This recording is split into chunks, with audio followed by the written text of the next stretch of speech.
turn for the worse, and that's the so-called inflammatory phase.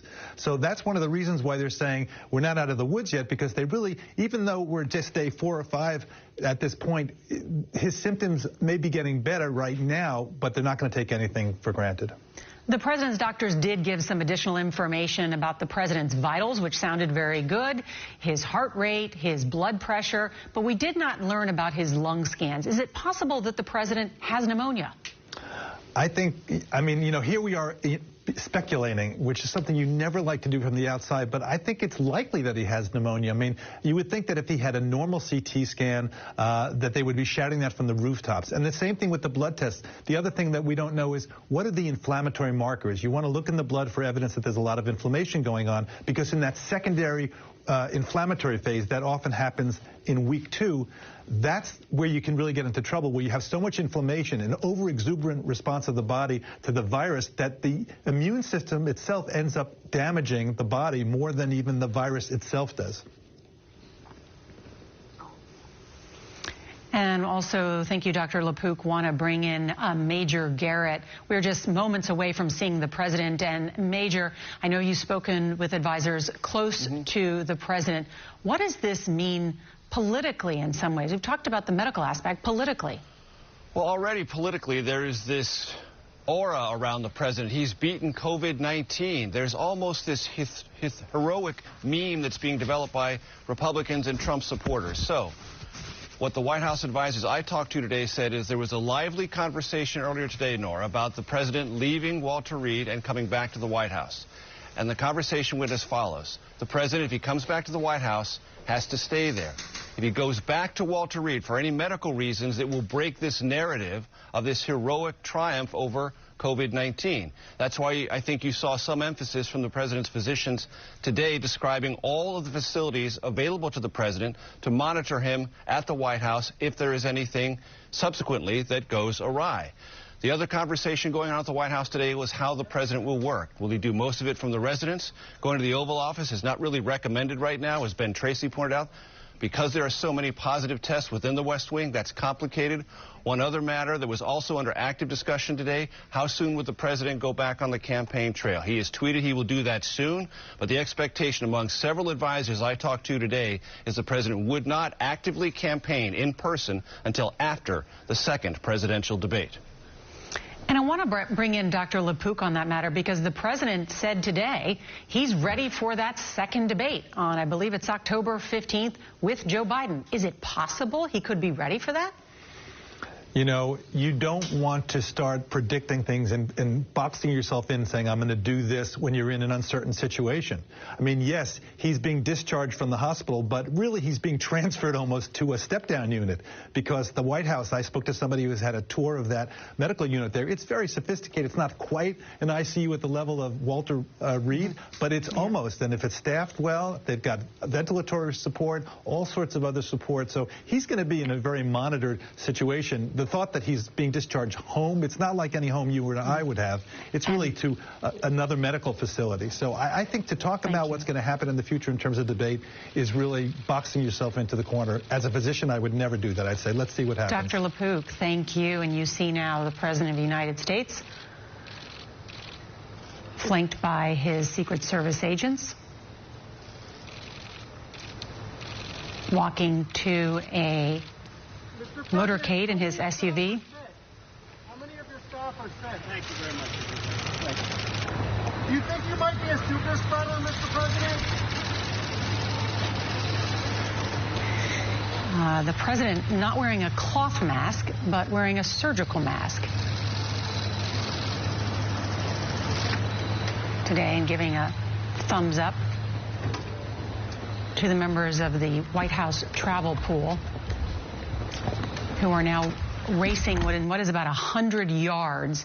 They have to turn off the camera because they have to race 100 yards to where Marine One is waiting to take the president back to the White House. The president had indicated that he wanted to return to the White House complex to continue his work.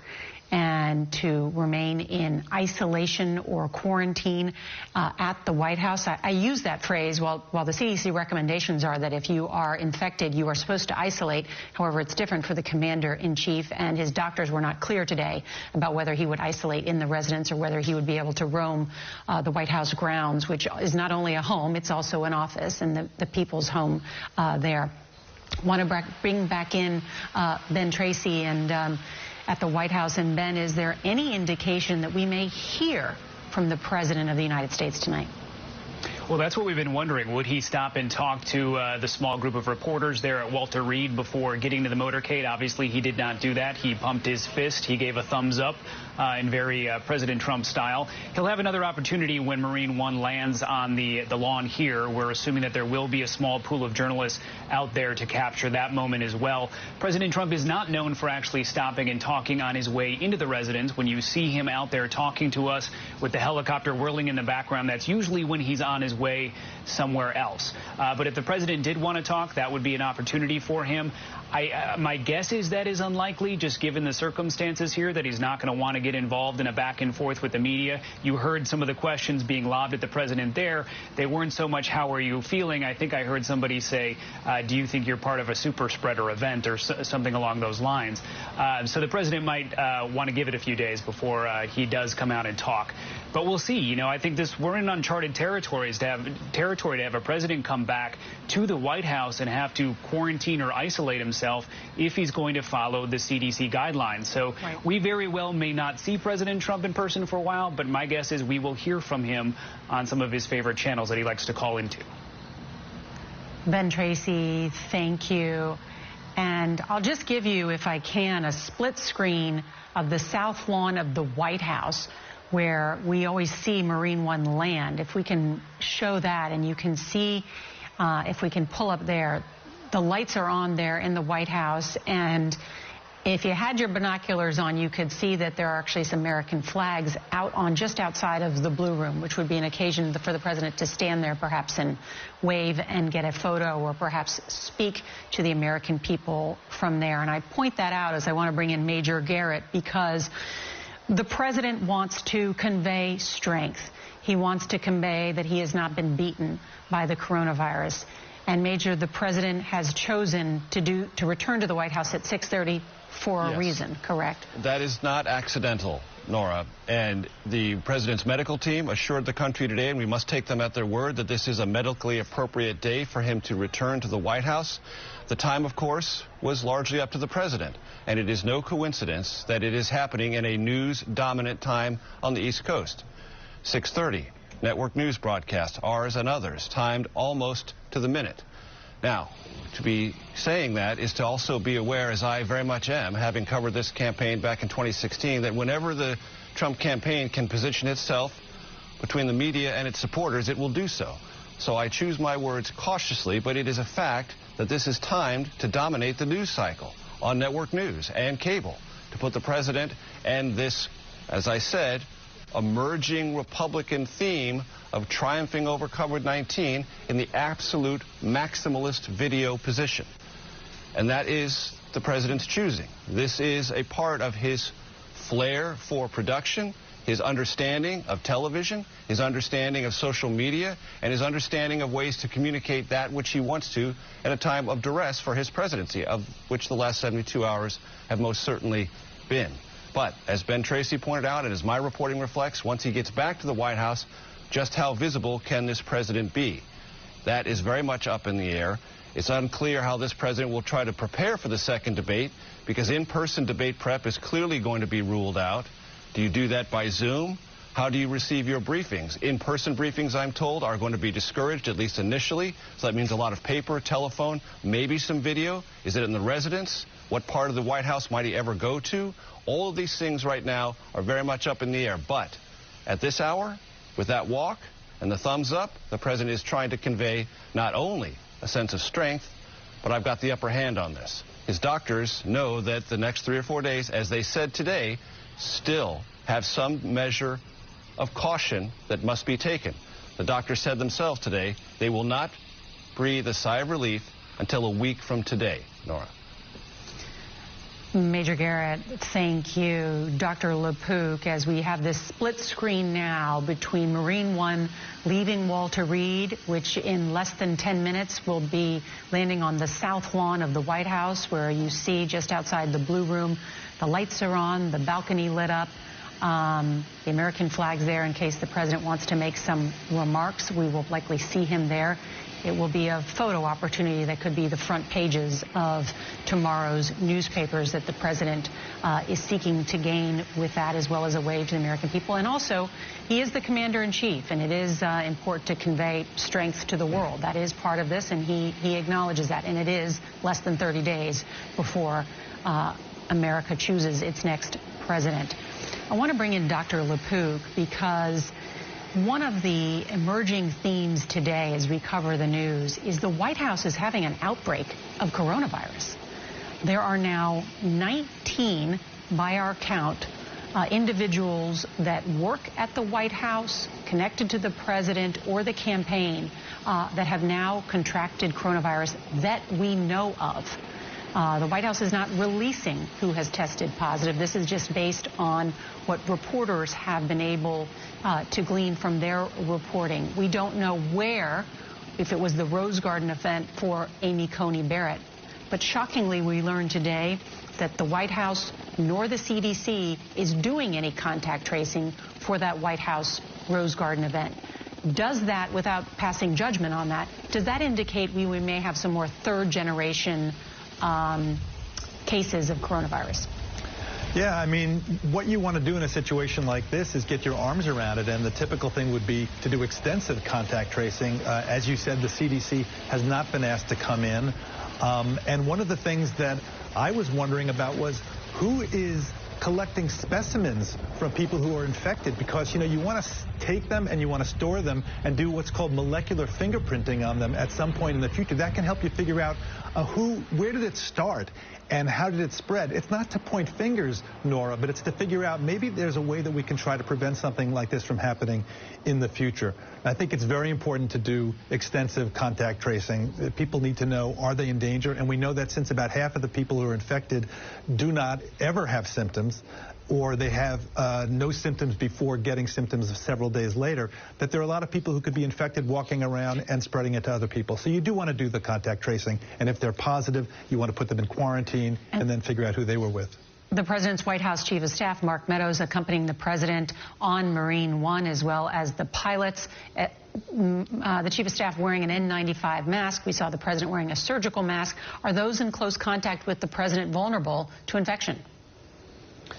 Well, sure. I mean, you know, one of the things that's emerged today is that the CDC has finally said that, yes, although spread of this SARS-CoV-2 virus from person to person through the air usually happens through droplets, big and small, within about 6 feet, you can have spread beyond 6 feet of the smaller droplets. They can aerosolize and just float across the room, especially in rooms that are poorly ventilated. And the longer it's there and the number of people that are there, these droplets can accumulate and they can infect people. We have had these other events like the choir in Washington State where one person, it looks like they infected 52 others, and many other events just like that. So when you think about the White House and people who are around the president, what is being done in terms of mask wearing? Everybody certainly has to wear masks, but I would think even beyond the 6 feet. And so that's something that's changing today that may give them pause and may help them rethink their strategy. Some of you may have noticed a second helicopter in that shot. That's because Marine One usually travels in a formation of 3 helicopters to act as decoys when the president travels, not only domestically, but internationally. That is a safety measure that surrounds the commander-in-chief. One other quick question I want to ask you, Dr. LaPook, is about the treatment that the president is receiving. He is on dexamethasone, a steroid, which you pointed out is a very strong steroid. He has also had an early dose of Regeneron, an antiviral, a monoclonal antibody, and then he is receiving a 5-day course of remdesivir, which has received an emergency use authorization by the FDA. It is not widely available to most of the public, but it can be requested of the remdesivir. We were told he would get his 4th dose before leaving Walter Reed. It is administered intravenously, and that he will get his 5th dose tomorrow at the White House. I had heard, some concern by non-doctors speculating that they wouldn't be able to give him that at home, but he can receive excellent Medicare at the White House. Absolutely he can. And so there's no doubt that he can get intravenous medication. He can be followed closely. I'm sure there's going to be respiratory experts there. I would be very surprised if there's not an anesthesiologist there in case he gets into respiratory trouble. But yeah, it's a powerful drug. And I want to point something else about, we've talked about the nuances, how we're getting sort of filtered information, so it's hard to really figure out exactly what was the logic between the kind of strategy that was used. But one thing about dexamethasone is it's a steroid, and steroids can suppress normal fever. So the fact that he has no fever for several days is great news, but you do wonder what would happen without the steroid. And maybe this is too fine a detail, but I'm curious about it. I mean, how long can you take that dexamethasone, that steroid? Well, people can take steroids, chronically, and then you can get into some long-term side effects about it. But that's going to be up to a clinical decision on their part. I know the remdesivir is 5 days, and I suspect that they're going to be playing it by ear in terms of the dexamethasone, because this is uncharted territory, giving all 3 of these together at the same time. And I think maybe, trying to think about what the logic is, that the first week where you want the virus to be beaten down, that's the remdesivir and the monoclonal antibody made by Regeneron. And then in the second week, when you start to have inflammation, that's where the steroid would come into play. And normally you'd worry, well, giving a steroid could decrease your immune response and decrease the ability to clear those the virus. But maybe because they're giving those 2 other medicines, they're taking care of the virus. And yet we heard from his personal physician, Dr. Connolly. I just want to point out, though, you see the president flying close to the Pentagon there, a beautiful site of what is Arlington, Virginia, the headquarters of our nation's military there, the Pentagon, just at dusk here in Washington, D.C. And Dr. LaPook, we did hear from Dr. Connolly say that a final deep sigh of relief, Dr. Connolly said there won't be a final deep sigh of relief until for nearly a week. Why is that? Again, it's the biphasic course of this disease. So I took care of patients with COVID-19 in April on the wards at NYU Langone. And what would happen is people would go along and they'd do okay for about a week or so as the virus was replicating in that first phase. And then suddenly they would come into the hospital and they would get sick like that. They could be in the emergency room looking fine and then an hour later have a breathing tube. And it happens like that. So it's very surprising. It's that second inflammatory phase when suddenly what's happening is not the virus replicating so much as your immune system coming after the virus. And in trying to kill the virus, it ends up blowing up parts of your own body. And it can affect all parts of your body, the blood vessels, of course your lungs, but also your head and your heart. So that second phase where you get the inflammation, that's so important to really keep your eye on it. And there you can see the president, we just lost the shot, but was flying right near the Jefferson Memorial to land then on the south lawn of the White House. I want to bring in Ben Tracy because as the president lands, he will actually be flying over what is essentially a communal mourning for the nearly 210,000 victims of coronavirus. The COVID-19 survivors have set up 20,000 empty chairs there right by the White House. It will be quite a sight to see from above.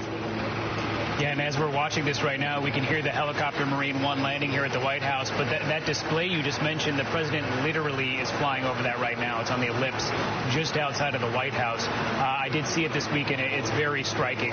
You see, obviously, the rotors there doing their number on the fountains on the White House South Lawn. The helicopter will now spin around, land. For people who have not seen this in person, it's an amazing sight to see how these pilots land these helicopters with such precision on the South Lawn. And then it'll take a little while for those rotors to stop. The president will eventually get out.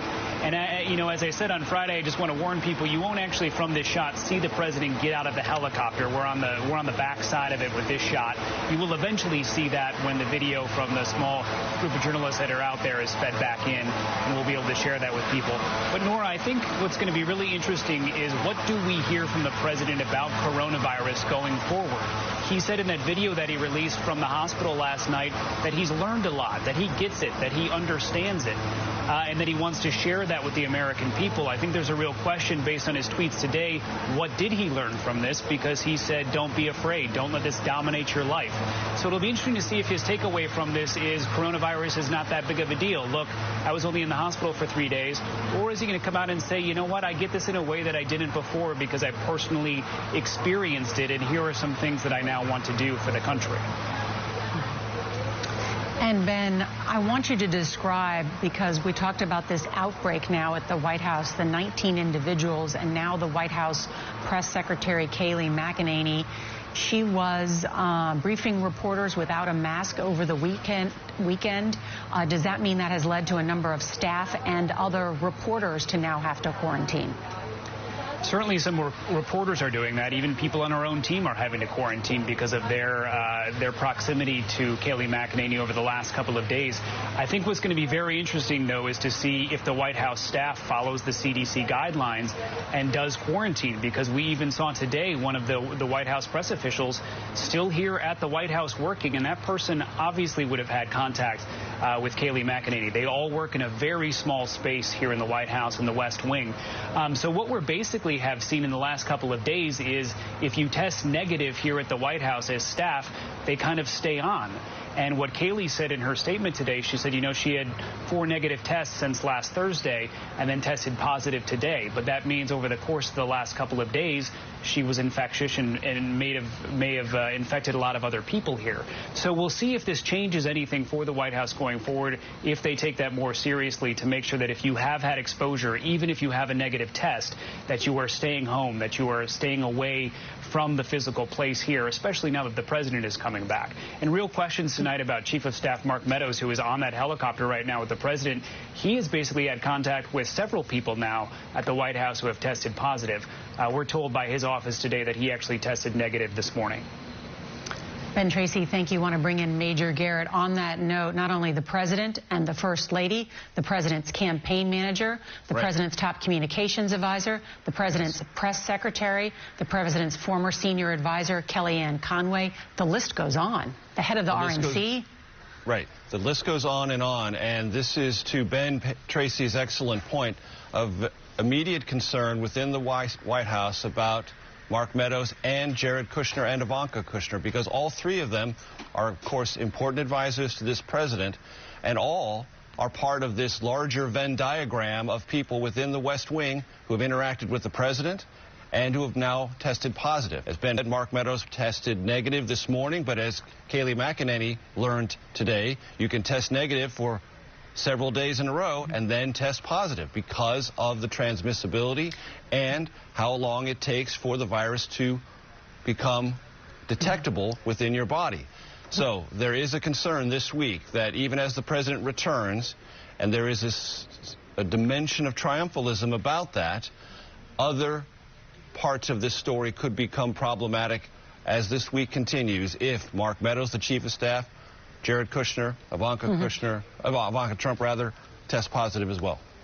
And you can see the president essentially deplaning now from Marine One, where he will enter there on the South Lawn into what is the diplomatic room, where you saw him post that video, if you recall, on Friday night. And that looks like, yes, the president has walked the stairs. That is not the Truman balcony. That is just outside the Blue Room. Right. Removing his mask.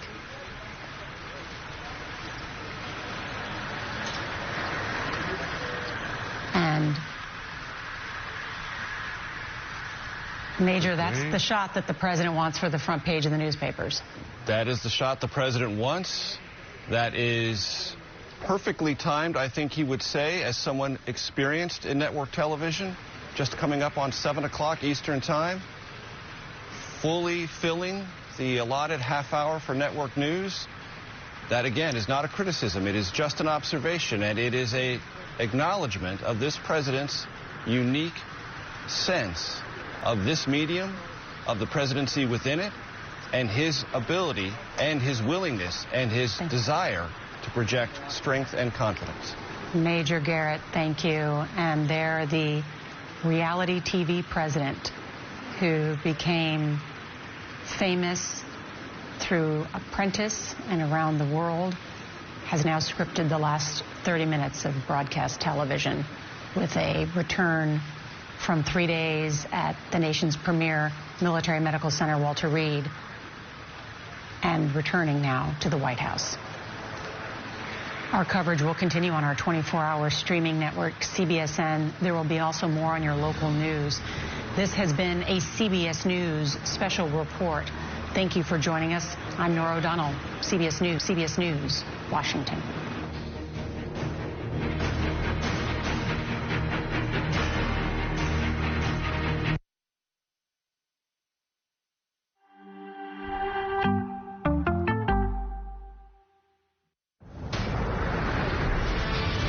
CBS Sports welcomes you to the following presentation of the National Football League.